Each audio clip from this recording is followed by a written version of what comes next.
What's up, everybody? We're doing a Champions League betting preview today. We're going to be looking at the final tomorrow, 3 p.m. Eastern, between Real Madrid and Dortmund. On this topic of the Champions League final, there's a lot of things to consider. We're going to be kind of approaching it at a betting angle. Let's start with how we got here, right? Real got here from dominating every single facet of the league in their La Liga play and also pretty much heavily dominating their championship run as well. Uh, Dortmund not quite as much dominance in their league play compared to what Real Madrid did, but very solid gutsy performances throughout the Champions League, most recently versus PSG, where they kind of eked out a 1-0 aggregate win or 1-0 win in the second leg, 2-0 on aggregate throughout the whole kind of two-game series. Real Madrid had much more drama going into that series. They won. They had a very exciting 2-2 like draw banger of a match in the first leg versus Bayern Munich, and in the second leg, they won in a controversial fashion, what I would call Real Madrid magic. Start scoring in the 88th minute, basically. Scored before 2 goals in like 5 minutes. Same guy, Jose Lu, a la Rodrigo the year before. Just really kind of amazing heroics from Madrid to pull that off, ending in a little bit of a controversy with controversial offside to end the game for Bayern. But let's get into how things shook out for how things shake out on the betting side. So I'm going to share a little bit of what I can see from my bookie, and he's basically suggesting that Real Madrid is a minus 167 on the money line, -1 on the spread. Dortmund is +1, -130, and +400 money line. This is a very square answer, but I feel like -167 is the way to go. You don't necessarily know that it's going to be two goal margin, so I wouldn't really mess with the spread here. But what is interesting to me are these totals. I'm not quite sure that the audience can see them, but I'll try to make them as big as possible so they can. But we have the over 2.5 at -140 and the team total of Real Madrid over 1.5 -150. I think those were both locks. So let's just mark those in there. These are the locks that I want to kind of display to you. I think that, if I had to imagine what's the first half going to look like, a lot of nerves. I don't necessarily know that there'll be a goal from either side. Maybe Real Madrid goes up 1-0 in the first half. But what I can tell you is that there's going to be quite a bit of scoring in the second half. Um, Interestingly enough, like my bookie allows me to bet second half before the game. So if we take a look here, the second half total is over 1.5 -110, under -1.5. So I think that's what I would kind of target if you're a little bit afraid to take the full game over. Um, why not splash a little on the over 1.5 -110 in the second half? Typically, these teams do score in the second halves. Real Madrid has been notorious for kind of doing the scoring in later parts of the games, especially like in the 85th minute plus. You can actually kind of bet on that. Um, you can bet on when teams will score. I think that's pretty cool of a offer from your bookie. Some other bets that are available here. It's kind of like the Super Bowl for uh, soccer fans. So game goal range, you get alternate totals. Both teams to score is a very popular bet here. I'm not as convinced as I guess Las Vegas is that both teams will score. They're saying yes, minus 135, no, minus 105. I think that that might not happen. Um, an interesting one is saying that Real Madrid to nil. I believe that means Real Madrid will score and Dortmund will not. I kind of like that one for a little bit of value, plus 175. Maybe we'll get a 2-0, 3-0 kind of game, hopefully. I need to preface this. I am a Real Madrid fan. So I think that that is something to consider. So let's take a look at that versus Real Madrid clean sheet. I kind of like the Real Madrid clean sheet as well. That could be a viable option for you as a better. The rest of these are kind of ridiculous. They're, when's the last corner going to be? How many corners? I think you can look this up pretty easily and figure out if over 9.5 is good. Typically, we do see a lot of corners in these type of games, so over is heavily juiced here at minus 140. So that's something to consider.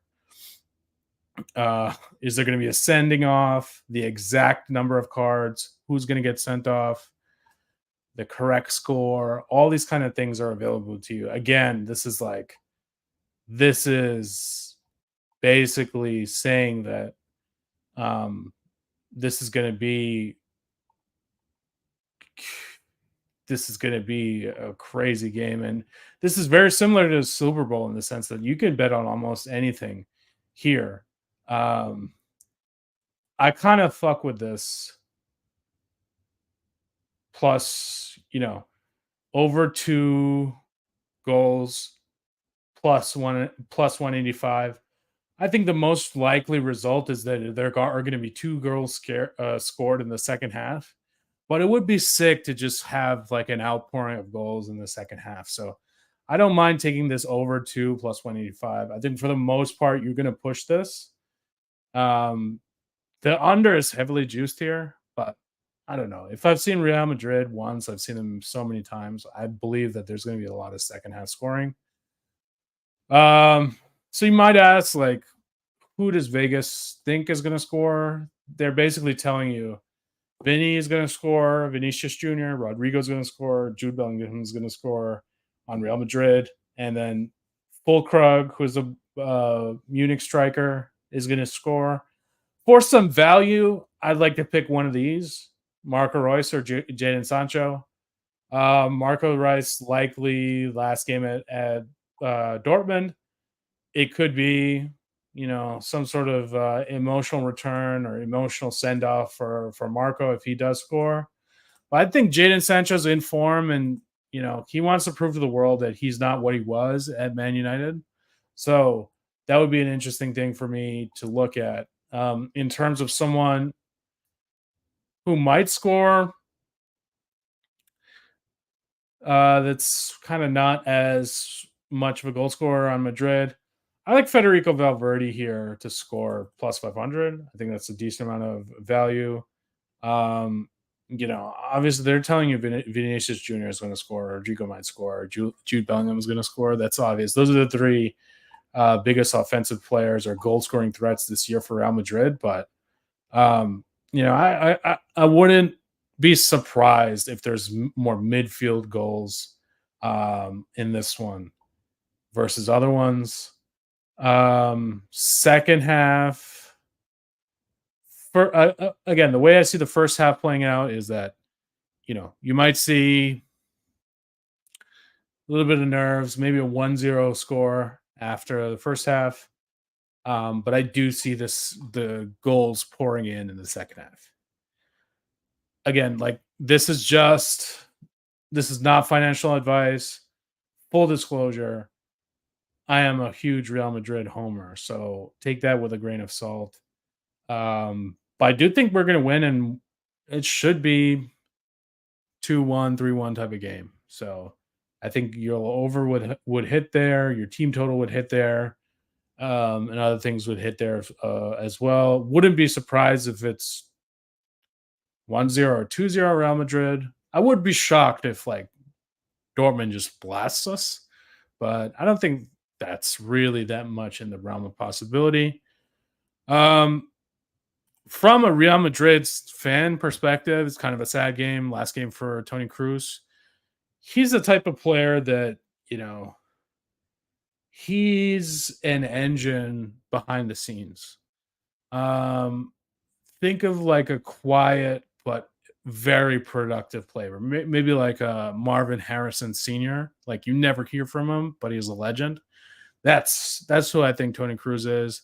Impact is always felt.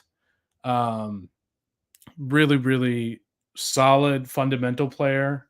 Many people didn't think that he was ready for the spotlight of playing in Bayern of Real Madrid, coming from Germany, but man, he outperformed everybody's expectations. And all you have to do is like go read his teammates' posts about him leaving Real, and you'll see like how much of an impact and mentor he was to other players.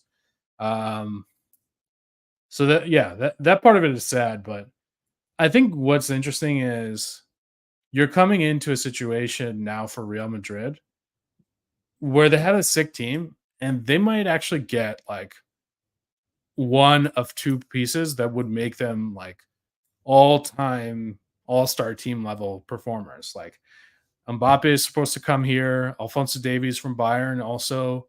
So when you look at a team of that nature, it's just amazing. Like you have an already potentially Champions League winning team getting the best player in soccer coming to your team, and then a really solid defender as well, just incredible pace.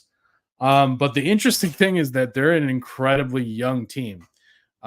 They have basically most players are like 26 and under, and then they have Modric and Cruz who are like well into their 30s. Modric's might even be like 37, 38 at this point, but no signs of it of breakdown yet. But man, you have like the class in the world and they're all under 25. Like this could be a run. Like I don't want to say be LeBron and say not 3, not 4, and not 5 rings, but man, it's looking very ringish, cloudy with a chance of rings type of deal from Real Madrid. Excited as a fan. And yeah, I'm interested in seeing the game tomorrow. I'm going to be seeing it with a couple of my friends in New York City. We're going to be going to restaurant bar situation to watch the game. Hopefully, it'll be in Spanish. I like watching soccer in Spanish. Commentators are better. Less BS, less like trolling during the match. Um, commentator wise, and you can focus a little bit more on what they're saying, and the excitement of how good a play is carried over in Spanish with the goal and the intonation of people's voices is a little bit easier to follow, even if you're not as diehard of a fan. The excitement of the announcer should carry favor in terms of, should I pay attention? Is this a very important moment? Okay, shit, I need to put the phone down and actually look at what's happening on the field. So that should be good. Again, Hala Madrid. Keeping this one short and simple. Just wanted to provide a little bit of a Champions League angle for you guys to take. Over team total over Real Madrid, second half over. These are all things you should slam. Not financial advice, but blast it.